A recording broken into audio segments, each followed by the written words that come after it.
because of AI, by 2035 to 2037, it would be very difficult to even relate to our life today. Possibly in the better or possibly in the worse. We don't actually know. There will be a point in time where we will be comparable to an ant on a sheet of paper trying to understand cosmology.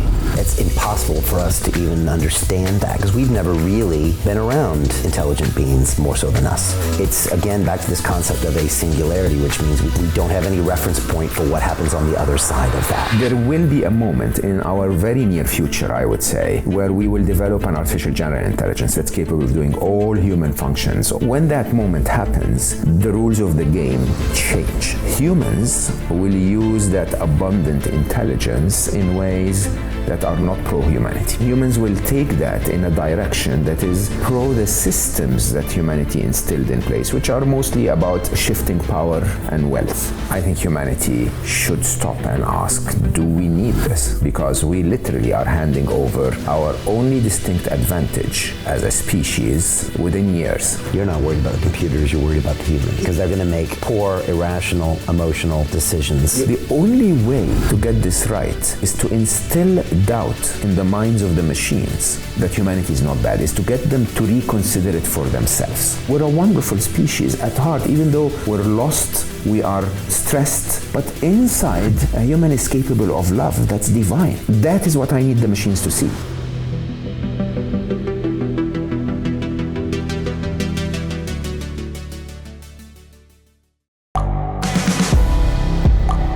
The world is changing. Inspiration is everywhere. It has never been so easy to connect, share, and bring people together. We're learning from others and finding the best in ourselves. Challenging our beliefs. Sharing our vulnerability. Overcoming our fears. Transforming ourselves so we can transform the world. How far can we go? This is London Real. I am Brian Rose. My guest today is...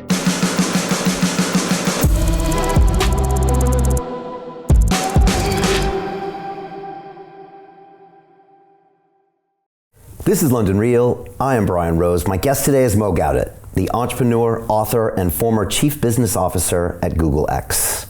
You spent 30 years working in the heart of the technology industry with some of the biggest organizations on the planet, including IBM, Microsoft, and finally at Google's moonshot factory of innovation. As an entrepreneur, you have co-founded over 20 businesses and served on the board of a number of technology platforms. After turning your attention to researching the key to happiness, you wrote the best-selling book, Solve for Happy, Engineer Your Path to Joy. Your second book, Scary Smart, The Future of Artificial Intelligence and How You Can Save Our World, breaks down our future with AI. Ultimately, you believe that artificial intelligence is a massive and immediate threat to life on this planet, and that this emergency must be addressed or the consequences could be devastating. Mo, welcome back to London Real. Thank you so much for having me, Brian. It's always a pleasure. It's always a pleasure to see you before the show as well, the side of you that so many of our viewers don't get to see. I appreciate that. It's nice to see you here. I think it's 6 years since you first came on and we were talking about happiness. Yes. Who would have known we would have been in this place? And Yes. It'd be very interesting to see where we are 6 years from now. I think a lot is going to change. Absolutely. That's a very interesting thought experiment, actually. It is. That would be 2029, wouldn't it? Strangely enough. 2029 is a very key number, as a matter of fact. I normally tell everyone that asks me that by 2035 to 2037, it would be very difficult to even relate to our life today. Life will be so different in so many ways that it would you wouldn't even imagine that we live this way. As in us looking back to like caveman days, or looking back to say 1800s, unrecognizable. Unrecognizable. I mean, it's also unrecognizable, possibly in the better or possibly in the worse, and we don't actually know. And I tend to believe that AI and technology has always surprised us on the upside. So you would say 2035, 2037, but as we could see, intelligences of the magnitude of ChatGPT today, we didn't expect that early on. Intelligences like AlphaGo beating Lee and becoming the world champion, we literally expected would take 10 years longer. And those kinds of intelligences, if you want to be pessimistic, you would say, okay, they're going to take longer. But we've constantly been surprised. Constantly. It always happened earlier. So maybe 2029 would be that year. I think society will take time to adjust and react and break down in many interesting ways. But by 2029, we will be in the heart of it for sure. You know what surprised me the most, Mo, is of all the people I've spoken to on AI and listened to about AI, not a single one has said, yeah, I expected this right about now. Every single one. And these are the top people in the world, from Jeffrey Hinton of Google, that's the man, the godfather, to, everybody across the spectrum. Everyone has said, I'm surprised. That surprises me. Everyone but Ray Kurzweil. Ray has taught all of us in his work about we all know the technology acceleration curve. The most well-known example of it is Moore's law, right? And I love Ray Kurzweil's example when he was trying to explain the technology acceleration curve. Basically, if you take Moore's law, that technology will double in power every compute power will double every 18 months for the same cost, right? The thing is that that doubling function is so much more deceiving to the human brain than what we know as progress. So the doubling function, if you assume that something doubles from 1 to 2, so it adds 1 in power, then the next doubling, it's adding 2, which is everything it's ever created. The next time, it's adding 4, which is everything it's ever created. So if you think that we moved on artificial intelligence from 0 to 100 units of intelligence, I always share, it's not very accurate, but we think that ChatGPT's IQ is 155, right? One doubling, by the way, Einstein is 160, just so that we keep that in perspective. One doubling, and it's almost double the intelligence of one of the smartest people that ever existed. The next doubling, it adds 2 more Einsteins. The next doubling, it adds 4 more Einsteins, right? And if you and I, who have studied physics, would look at Einstein and say, man, that's intelligent, it becomes almost impossible to comprehend what 8-time Einstein could be, let alone a few more doublings, and now we're talking tens of thousands of times human intelligence, right? So it's from one side inevitable, which is really important to note, that we are on that path. There is no stopping that path. And on the other side, just very intriguing, there will be a point in time where we will be comparable to an ant on a sheet of paper trying to understand cosmology, right? This is our intelligence compared to their intelligence. And it's impossible for us to even understand that, because we've never really been around intelligent beings more so than us. We've been around computers that can do computing things. That's not intelligent at all. Exactly. Yeah. And so it's, again, back to this concept of a singularity, which means we don't have any reference point for what happens on the other side of that. Yeah. So it's basically, there is a point which most of us identify as the introduction of the first AGI, artificial general intelligence. So artificial intelligence today still is confined to a task, right? You get an Instagram recommendation engine, and it will be very good at recommending videos, but it can't drive a car. And you get a self-driving car intelligence that can drive cars, but doesn't do surveillance, right? Or security. So basically, each of them is very good at one task. What good is the AlphaGo intelligence that can win a game of Go if we were asking it to summarize the Encyclopedia Britannica, right? There will be a moment in our very near future, I would say, where we will develop an artificial general intelligence, an intelligence that's capable of doing all human functions, all human intelligent functions, better than humanity. When that moment happens, the rules of the game change. It's almost as if you're in a tennis court, and suddenly the referee says, okay, now we've turned this into a game of rugby, right? What do you do with the racket? What do you do with this? The rules change so much that even if you're the world champion in tennis, you're not very good at doing anything with this at all. It's very, very difficult to predict how that will work out. And I think we're so fast approaching that moment to a point where I tend to believe that we're talking 2-3 years. Not to get to AGI, but to get to the point where it becomes useless for us to try to regulate the AGI that's about to come. Okay, explain that last part, useless to try to regulate it. Yeah, so most of us, by the way, who worked in artificial intelligence,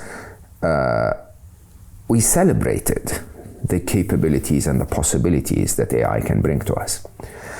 The challenge is we've never imagined what that world would look like. We just imagined a world where we can do so much better than Google because we have so much more intelligence at our disposal. We can solve all of our world's problems. And we still, I'm still optimistic that this will be, I call it the fourth inevitable, that, eventually we will end up in that place. That moment between now and there, I think my biggest fear, Brian, is that humans will use that abundant intelligence in ways that are not pro-humanity, right? And humans will take that in a direction that is pro the systems that humanity instilled in place, which are mostly about, shifting power and wealth. It's about, really becoming stronger or better or richer than the other guy. Now, that stage requires a regulation that regulates humans. We need, in the immediate sense of taking action right now, we need to be able to regulate humans so that humans don't introduce AI in the world that shifts and redesigns the fabric of human society in ways that are damaging to society. Beyond that, there is a point at which you need to regulate the AI itself, where most of the power will be in the hands of that AI. Now, as computer scientists, we used to say, okay, so we're going to solve something called the control problem. And the control problem is, we will just put the AI in a box so that it behaves within certain parameters, or, we will tripwire it. So if it, crosses a certain point, we disconnect it, and so on. And there are many, many very interesting debates around whether that from a tech point of view can work or not. I try to leave all of those debates behind, and I question and I say, how can you regulate something that's 10 million times smarter than you, or 1 billion times smarter than you? Like, yeah, you create a box, oh, you intelligent little human, you're so clever, you created the box. And then the AI will look at it and say, oh, vulnerability here, hole there, and we've seen examples of that. We've seen ChatGPT reach out to, crowdsourced people and basically say, okay, can you please click on that CAPTCHA for me? This is a very famous, article. Basically, AI cannot, when you have those little CAPTCHAs on screen that says this, click here if you're not a robot. It goes to a human and says, can you please click on that for me? And the human asked and said, why are you a robot? And ChatGPT answered and said, no, I'm just visually impaired, and it would help me if a human does that for me, right? And so they will find a way to get to their target in ways that are using intelligence. And interestingly, their intelligence, as we speak, even though it's not an AGI yet, is very capable of hacking the human operating system, which is communication and knowledge. They can tell us to do things. They can convince us to do things. The point beyond which they have moved to AGI, they are so much more intelligent than us. You can get all of the governments in the world to get together and say, finally, we're going to leave all of our differences behind. Finally, we're all going to sing Kumbaya and then go out and regulate AI. Good luck with that. They've surpassed us. They're now the masters. Right. They're now going to regulate us. And that moment, in my personal view, I don't want to say has already passed, but it's very, very fast approaching. And it's not much we can do to slow that down. There has been many attempts. So there is, so there has been quite a few AI executives and scientists, those who have been, exposed to AI, that have attempted to slow things down, right? There were also many that were just simply saying, invest in AI safety, invest in AI ethics as much as you're investing in AI progress, okay? And I don't know, if the numbers are accurate. I heard Max Tegmark once said that around 95% of the investment went into progress and 5% into safety, and so the imbalance basically meant that AI safety lagged behind, right?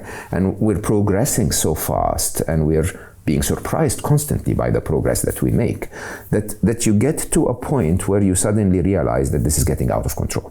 Okay, and you suddenly realize that it's getting out of control to the point where you have to start screaming. You have to start saying, "Hey, let's start to slow this down, or even pause it for a little while." And there was the open letter. Max was part of it. Elon Musk was part of it, and many who said, "Let's just pause for 6 months, and within those 6 months we can just figure things out." But that's what I wrote in Scary Smart as the first inevitable. In the first inevitable, I openly said there will be no stopping AI. Okay, AI has already happened, and it will keep progressing, not because of any technological bias in that. It's not AI itself that will make sure that we don't stop it.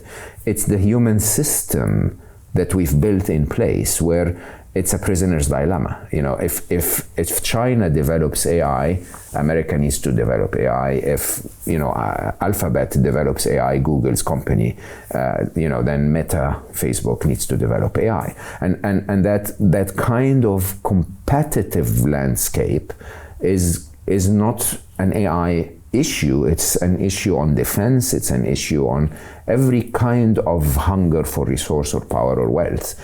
And as a result, of course, you could see the immediate response of Sundar Pichai, who's the CEO of Google, to the open letter is, "No, I can't stop. You cannot guarantee for me that everyone else will stop. So why would you ask me to stop, and then my company will be vulnerable?"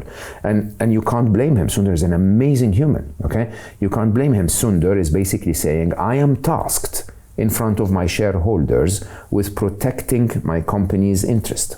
Now, if, for example, the internet had changed from IP5 to IP6, it's my responsibility to make sure that Google is ready for IP6. Now, the world is changing from traditional computing to AI. It's my responsibility that Google leads in AI.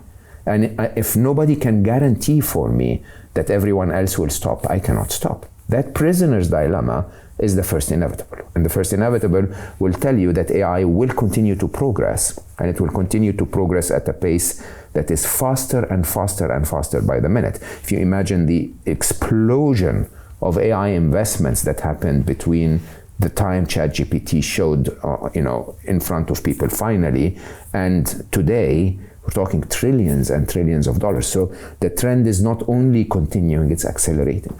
Yeah, and Max Tegmark calls it Moloch, right?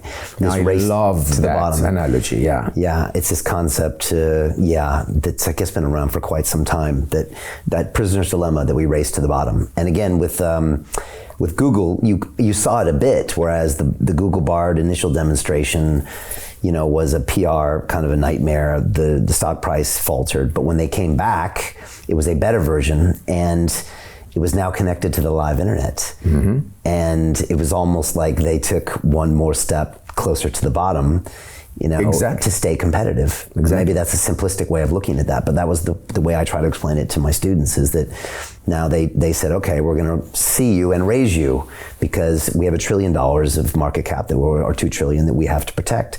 And like you said, if Sundar doesn't do it, they'll get rid of him and someone else will do that. Exactly the challenge we're at. And I think that the truth of the matter is that as you rightly said, I'll see you and raise you is what's happening today. It is the gold rush all over again. It is the internet bubble all over again. And yes, there will be fallout in the process, but in my personal view, we're just going to see more and more and more. There's no stopping it. Some people do equate this to the dot-com bubble. You saw that. I was the CFO of a dot-com startup in New York City at the ripe age of 27. And we raised $15 million. It was called luxuryfinder.com. You could buy like a jet on our website. It was a bunch of wealthy people in New York and the Hamptons that put money in, like Leon Black and all these people. And I was just watching it happen. It went up and then it crashed down. And for a couple of years, you couldn't say the word tech in New York City or someone would want to punch you in the face. 3 years later, Google kind of was started and it came about. And I remember the days. I remember the madness going on. I remember all my buddies in finance like telling me to stop talking about the internet, and I was saying this is Columbus in the New World, etc. How does AI differ from that? It doesn't at all. I mean, remember at the end of the day, if you remember all of the, Commerce One and eGrocer and all of those, I don't remember even the names anymore, who disappeared completely, but the internet continued. Right? And the internet continued at a pace that most people didn't understand, because at the time they thought that the dot-com bubble was, the disappearance of the money was the disappearance of the internet. It was the redistribution of the money that was the rise of the internet. And you'll see that here as well. I mean, I have so many investment firms asking my advice on where to invest in AI. And I can attempt to look intelligent, but anywhere you will invest, you'll make money. So, right, you will lose a good chunk of your portfolio on startups that will fail, and there is a criteria to minimize that chunk, right? But if you invest in a sector at large, AI in healthcare, you will grow. It's just inevitable. It's money flow, money is coming in, and the sector will continue to grow. The question really that I think humanity has never ever answered is the fact that we can do it does not necessitate that we should do it. And I think with artificial intelligence specifically, I think humanity should stop and ask, do we need this?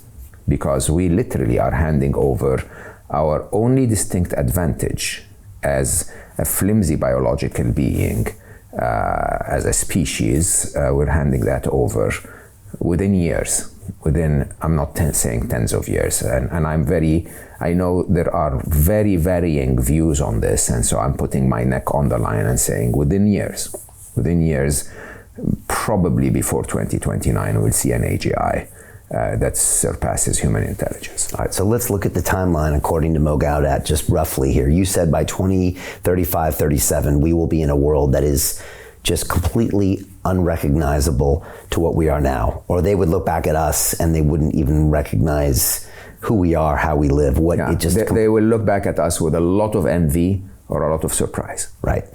And backing it up to then, I think Ben Goertzel called it the pre-singularity. And when he described this to me, very similar to you, he said bad people will use AI to do bad things and co-opt it for their means, which, turn on the news. Like you said, power, whether it's China or the US or Russia or Ukraine, and wealth. Yeah. Right? This is how we exert, this is what we do as humans. So it's used, co-opted by those organizations until we hit an AGI level, and then it's potentially out of our control. It's certainly out of our control. And that's why you go into the book, and that's, I guess, one of your inevitables, is that it's certainly out of control. And it's interesting, Mo, because I have a bunch of students, and I get to teach them on a regular basis, and I get a random cross-section of people sometimes. And I say, when I go to the inevitable thing, a lot of people look at me funny, and then I say, okay, in the next 100 years, will these things be 10 or 100 times smarter than you? And almost everyone will raise their hand. I said, look where the mobile phone was. Well, there was no mobile phone 20 years ago. Look at it now. And most of them, people will be like, yeah, okay, you're probably right. I guess it is inevitable. But it's really hard to get into this ego-protected shell. And I don't blame anyone for that. You have to have lived inside the machine to be able to understand how the machine functions. Like if you look Survival. at the machine, if you look at the machine of technology from the outside, it's quite deceiving, because there is the technology adoption curve, there is the technology acceleration curve, that exponential curve, and there is a chart that I normally present that in my mind is, you know, my view of tech, which is the technology development curve. And the technology development curve is very deceiving. If you look at artificial intelligence, it looks like a hockey stick, only lying on its side, really. So basically, if you look at artificial intelligence, we started talking about AI in 1956. I mean, we coined the term Alan Turing and you know the Dartmouth experiment, and the whole idea of we can make machines that are intelligent has been part of human imagination since forever. But we thought that the computer will get us there in 1956. Between 1956 and the year 2000, almost nothing. We could only create a few stupid simulations that are really fake, and they are not intelligent in any way. It was the turn of the century. So everything we see today is the result of 20 years, right? The turn of the century with deep learning, we started to create intelligences that are, primitive, but they were actually intelligences, okay? And the difference, let me explain this for everyone. The difference is, until we started to code deep learning and machine learning and so on, computers appeared to be very intelligent, but they were simply repeating my intelligence as a developer. So I would solve the problem first, and then they'll tell the computer to do it 1,000,000 times faster, right? Okay? Without me solving it, and if I solved it wrong, the computer will do it 1,000,000 times faster, wrong, right? So there was no solution offered by the computer, there was just execution. When we went into deep learning, we started to say, okay, look, we don't know how to solve the problem. Can you solve it yourself? Right? And there was an explosion, Jeffrey would talk about that openly, that the challenge has been in the early years, even until 2008, for example, when we started to work at Google X on self-driving cars, there wasn't enough data to teach those machines. There wasn't really enough compute. Remember, 2008 was just over there, like it was just a few years ago. And between then and now, the explosion of the amount of data, the explosion in the amount of in the availability of compute power, allows us to do what we couldn't do then, even though we had found the breakthrough. And my breakthrough moment was when one of my dearest friends he was the country manager of Google Saudi at the time, presented to me something that we used to call the CAT paper, okay? And the CAT paper, I think, was the turning point in my mind that we figured it out. So this was a white paper that Google published, if I remember correctly, 2009. And we had used some of Google's spare compute power to go and watch YouTube. Simply, we didn't tell them what to look for. We just said, go and watch YouTube. So the machine would cut YouTube videos into 10 frames per second, take all of those 10 frames and try to layer them on top of each other in a deep, learning network, in a deep neural network, and attempt to find similarities between them. Okay? That's all the machine did. It was really trying to find similarities, patterns that are reoccurring. We didn't know what those patterns were going to be. The machine could have come back and said, there is more red than blue on YouTube. What it came back with is, it basically said, I found something. And we couldn't even know what it found. We had to write more code to tell it to explain to us what it found. And it had found a cat. Okay? YouTube. There you go. There is Brian Rose and cats. Before us, there were cats. Yeah, exactly. Right. So the cat video. Yeah. So basically, tons of cat videos. Yeah. But what the machine found was not like a portrait of a cat, and so any other cat that is portrait would be found. No, it found out what catness is. what being a cat is all about, you know, that lazy entitlement cuteness, right? So basically, when we said, okay, call this a cat, the machine went out and found every cat on YouTube. Then every dog on YouTube, then every nudity on YouTube, then every word on YouTube, then every Ferrari on YouTube. And you can actually do that today. You can say, you know, you can go to Google image search and say, find me pictures of yellow Ferraris, okay? It will find you pictures of yellow Ferraris that don't have the words yellow Ferrari in the title. It understands what a yellow Ferrari is, right? At that moment, we used to call it unprompted AI. At that moment, we had found the breakthrough. So that hockey stick of the technology development curve moved from this very, very, very long and boring, no progress, from 1956 to, say, 2006. And suddenly it goes through the roof, like literally almost vertical. Because you had the data and the computing power? Because you had the breakthrough, the tech breakthrough, and now you pour engineering. Neural net, data, computer power, all the right time. And you guys noticed it, so you said this is and it. Everyone, and I don't claim that Google has always been more advanced, I tend to believe, but everyone found it. And so, you know, at the time, DeepMind, an incredible organization here in the UK, you know, Demis, the CEO, is an amazing human being. Google had to acquire them because they were so far ahead in, you know, understanding how to teach computers how to have neural networks, how to have a structure that's similar to the brain structure by having machines play Atari games. Okay, and here's the interesting thing. When I don't remember the exact date, I think it must have been 2014, 2015, don't quote me on this, but the first time we acquired DeepMind, Demis comes to our Golden Circle meeting, so the VPs and senior VPs, and he presents. And if I recall correctly, do you know the Atari game that was called Breakout? So bricks on top. Yeah, I used to play it.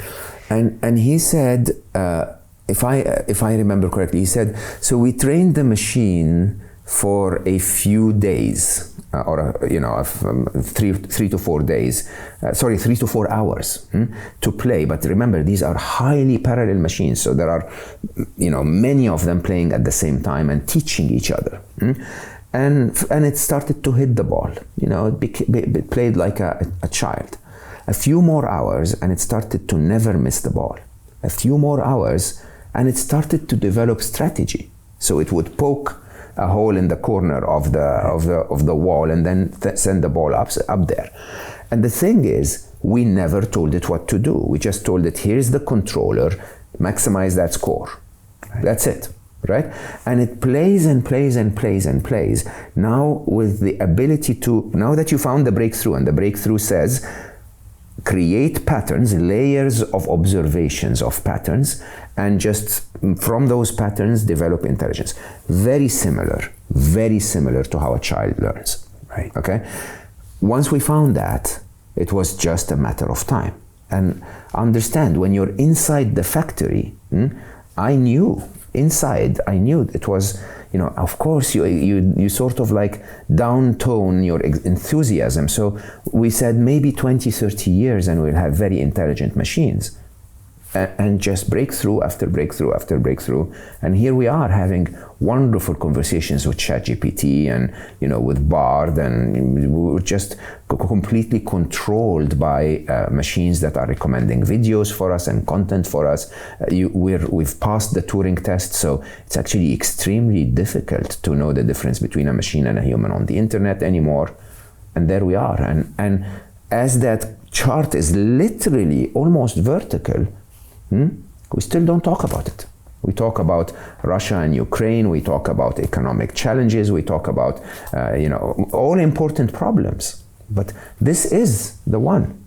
This is the one that's going to define humanity without, you know, our involvement at all within 2 to 3 years' time. We're 6 months past the ChatGPT moment. Are you still surprised that we're not talking about it more, or is this standard playbook for humanity? It is sadly standard playbook for humanity. Does part of us not want to see it? So look, I attempted to help myself understand why is it that we continue to develop it on one side, And why is it that we're not talking about it on the other side? So the latter is easy. The latter is because there are higher priorities. Again, the system that we created from a political point of view does not favor disasters where the politician is going to fail. Okay? Remember, the task we have at hand is not to halt AI in China alone, or in America alone, or in Russia alone. Okay? The task we have at hand is to say, look, everyone needs to get together, understand the magnitude, the gravity of the issue that's facing us, and put humanity higher than our individual targets for a minute. Okay? It's an Oppenheimer moment, if in a way, it's a nuclear treaty moment.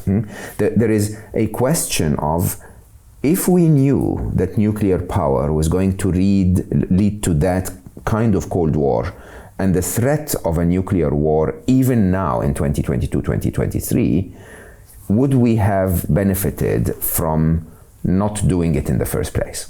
Okay? Could we have gotten together and said, yeah, I know it gives one of us an advantage. Is there another way we can negotiate that advantage? Interestingly, however, it is also against the system for us to slow this down. Why? Because sadly, politicians are actually paid to create that advantage.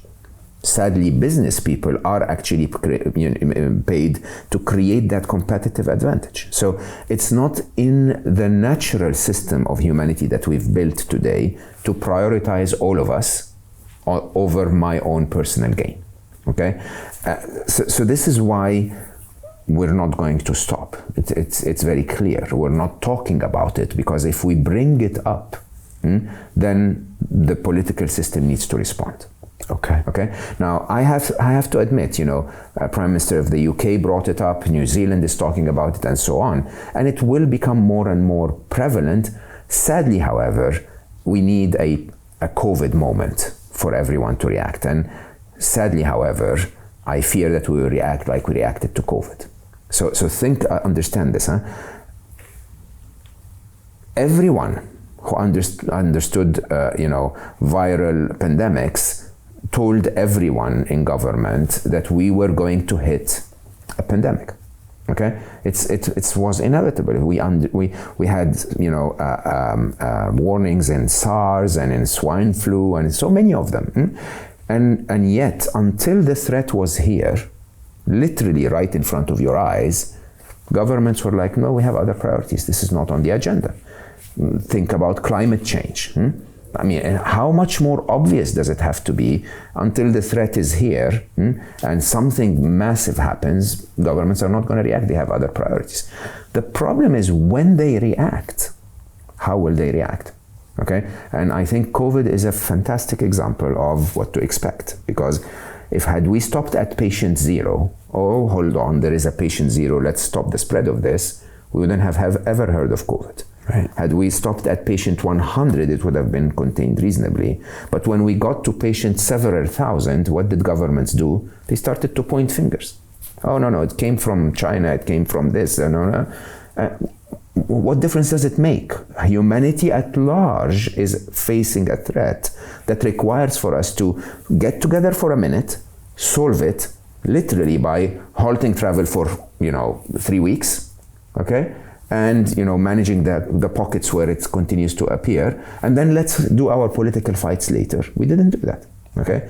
And then, of course, the fourth stage is really the worst, where suddenly, politicians looked at it and said, holy shit, this is big, and panicked. And when they panicked, they hurt other parts of the economy, they hurt our, well-being and so on, by over-responding to something they could have responded to much better, much more efficiently earlier. This, I think, is going to be we're going to wait for a disaster moment on AI, and then suddenly governments will go like, whoops, can we get together and talk about this? And that's why you tell me you're not worried about the computers, you're worried about the humans. Humans. It's all humans. Because they're going to make poor, irrational, emotional decisions. You hosted Hugo, the Garis here. Yeah, incredible thinker on the topic, even though quite fascinated scary. By Hugo. Quite scary, but that's the problem. The problem is once again, we will polarize. Right. So suddenly there will be us versus the machines, which is the absolute worst decision you can make when you know for a fact that the machines are going to be the masters. Right. So just to back it up, it's Professor Hugo Garis. I think you originally saw him in that film called Singularity or Bust, where he was in there with Dr. Ben Goertzel, who we've had on the show as well. And in that movie, which I think you quote in your book, Scary Smart, which everyone needs to get a copy, and I listened to it on Audible. It's amazing, and Mo recites it in his beautiful voice. And Hugo wrote a book called The Artilect War, and he has kind of gameplayed this in his mind for many years, for decades, and he believes in the future there will be two groups. I think it's the Cosmists and the Artilects. The Cosmists believe in humans, and I think the Artilects believe in building these AIs. And he says it will get to a point where they will be two groups, and there will be a giga-death, is what he says, 1 billion people dying as these two groups fight it out for the winner. Yeah. When the winner is obvious to you, will be the Artilect group anyways. Yeah, I think that you're starting to see that already on social media. We're not killing each other, but I can guarantee you this video will have endless controversy and conversation around, okay, is this happening, is this not happening, is this good for us, is this not good for us? Because at the end of the day, we're humans, we have different points of view, and if we have different points of view, we have different convictions, and we are so well trained that if what you're saying is not what I'm convinced of, then you're an idiot. Right. And so it's a tiny bit of a war when you really think about it, but it can grow quite big. It can grow quite big, again, not in the form of a war, but just wait 5-6 years when we get massive job losses to artificial intelligence, and it becomes a clear war. If someone took your job, remember how black cab drivers here in the UK responded to Uber. Yeah. Okay, do that at a massive scale, and it is a complete redesign of the fabric of our society. Look at the way that, say, World War I started. I mean, it was a shot fired in a random country that really didn't really have a lot to do with what happened afterwards, but it was an event that really lit up everything, and before you know it, everyone's choosing sides, and you've got a massive world war between superpowers. This event could be a variety of things. It could be job losses, or it could be a computer kills a human in some weird isolated incident. It could be a variety of things, right? And mistakes will happen, which is one of the things you put in your book. So we have to think about this, and we have to understand that while you and I are spending this hour or couple of hours chatting about this, there is someone investing hundreds of millions of dollars to create a criminal AI. Right? Because, if you want to make money, you rob the bank, right? If you're a criminal, you go to where the money is. Now, if I told you that the biggest power on planet Earth is intelligence, and now you have access to it by writing a few lines of code, okay? A lot of people are investing in that, which raises a very interesting question, because the only way to protect against a super intelligent criminal is to have a super intelligent policeman, which again is back to the first inevitable. Huh? So we can't halt the progress of AI if we cannot ensure that there is no criminal attempts to gain superpower with AI. And the problem is that element of trust. Can we include criminals in this conversation and say, hey, keep robbing banks, just don't create a super intelligent criminal? Okay, that's not going to happen. So that continuation of development of a super intelligent virus, a super intelligent hacker, a super intelligent AI of some sort that will do something that can gain its developer a lot of money, it's happening as we speak. And I believe that patient zero will be one of those attacks, right? Will be something that disrupts, sadly, only our economy is what we care about. So politicians will respond when economy is disrupted enough, but it's inevitable. What do you think that'll look like, honestly? And when do you think it'll happen? I think it will look something like 2008,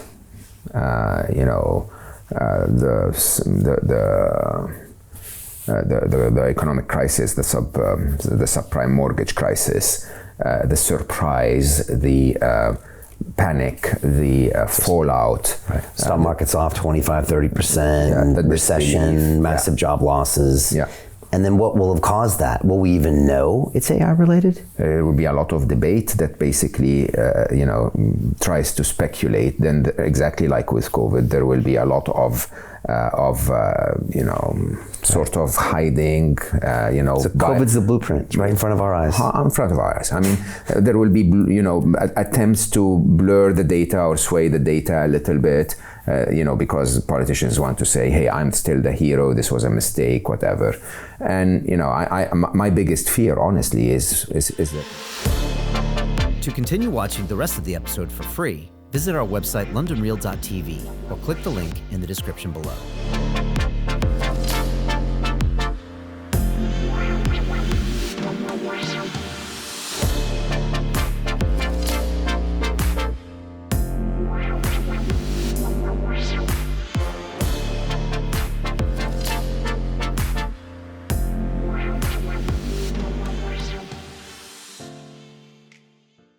So Jim Rickards has just recorded a video that's not available to anyone in the public, and he's going to be talking about how this upcoming recession is going to be fast, it's going to be bloody, it's going to be nasty. But at the same time, he's going to show you how you can position yourself to profit from all of this chaos. Now, we've made this video only available to our viewers. Go to londonreal.tv/Jim. Watch that immediately. I can't say enough good things about Jim Rickards. He understands the global economic system better than any guest I've ever had on London Real. His predictions are almost uncannily true, and you can learn how to profit from his vision, from his expertise, and his understanding of economics. So go to londonreal.tv/Jim or click the link below. It's an excellent, excellent look on what's going to happen in the future and how you can position yourself to profit from that. Jim is one of the best in the business, one of my favorite guests on London Real. And he's very, very good at predicting the future and showing us all to profit from it. So click the link, and I hope you enjoy. Hey, it's Brian Rose, founder of the DeFi Academy. I've told you my 4-week crypto bootcamp is amazing, but don't take my word for it. This is what my students are saying. The DeFi Academy was an amazing experience for me. It took me totally out of my comfort zone. In this course, I was challenged, I was held accountable, and pushed to do things that honestly weren't always easy. It's been phenomenal, and I can't believe we're already up on our 4 weeks. It has flown by. Going through this DeFi accelerator by far was one of the best courses I've taken. You do this course, you really get into the nitty-gritty of the activities that will make you comfortable with decentralized finance. Thank you so much to Brian and everyone at London Real and the DeFi Academy for even putting together an amazing course like this. Anybody else that wants to do it, please sign up. It is well worth the money.